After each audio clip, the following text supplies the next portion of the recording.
আর কিছু মুনাফিক, কিছু অপপ্রচারকারী তারা বলে বেড়াচ্ছে হুমায়ুন কবিরকে টাকা দিয়ে না, এখানে টাকা দিলে মসজিদ হবে না, ইত্যাদি ইত্যাদি বলতে দিন। আপনারা আজকে নোট করে নিয়ে যান ডেট তারিখ। এই যে ইটগুলা রয়েছে তার ঠিক পাশে মেন 3 নম্বর গেট থেকে সোজাসুজি আমাদের যে মসজিদ হবে,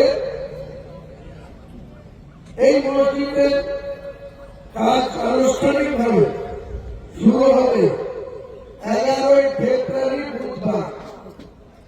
11ই ফেব্রুয়ারি বুধবার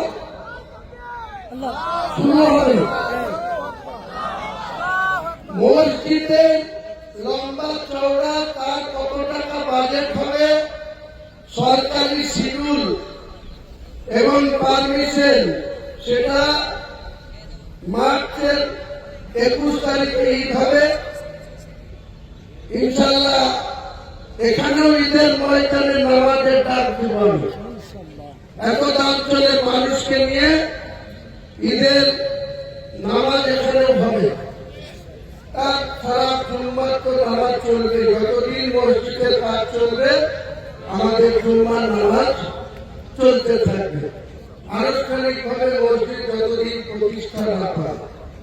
আপনাদের বলেছিলাম এস্টিমেট কেরল থেকে যে কোম্পানিকে আমরা মসজিদ করার দায়িত্ব দিয়েছি, এই মসজিদে শুধু গেটটাকে কমপ্লিট করতে 17 কোটি টাকা খরচ।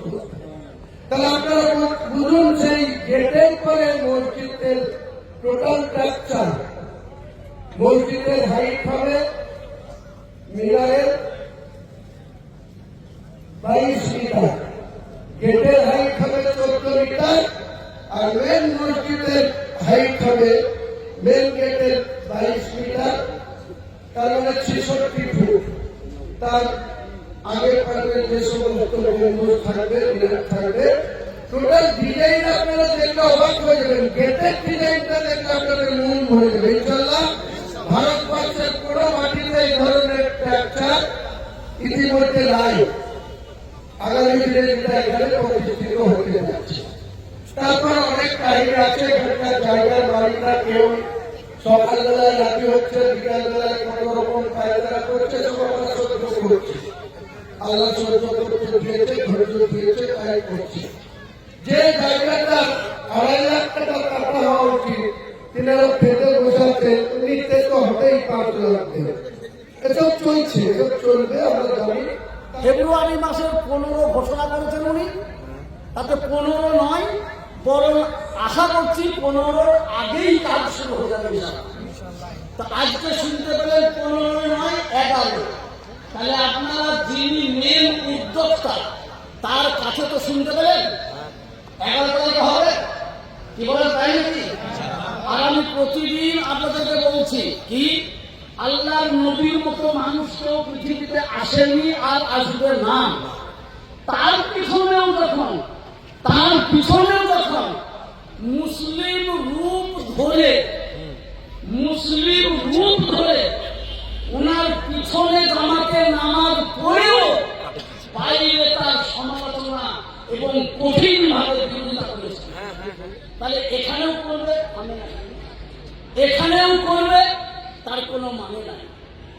ভাই ভালো করে ফেলে রেখে, একতা এটা হচ্ছে সব থেকে বড় মূলধন। এটা কোরআনে আল্লাহ বলেছেন, ওয়াতাসিমু বিহাবলিল্লাহ, ধরো আল্লাহর রশিকে, কিন্তু একা একা ধরতে হবে। বলেছেন জামিয়া, একত্রিত হয়ে একসাথে সবাই ধরো। তো আমরা শুনতে পেলাম তামাম মুনাফিকদের হাল ঠিক হয়ে যাবে বাপ, ইনশাআল্লাহ। তবে আমরা সকলে মিলে চেষ্টা করব, আজকে এইখানে আপনারা কথা দিয়ে যান যে ইনশাআল্লাহ যতদিন বেঁচে থাকবো এই বাবরি মসজিদের বিপক্ষে যাব না, জনমভর এর সপক্ষেই থাকবো। ধরে বলুন ইনশাআল্লাহ। আলহামদুলিল্লাহ। এদিকে এইটা হলো মেন কথা। আবাস এইবার কথা বললেন, এই যে এদিকে কথা শুরু করলেন না।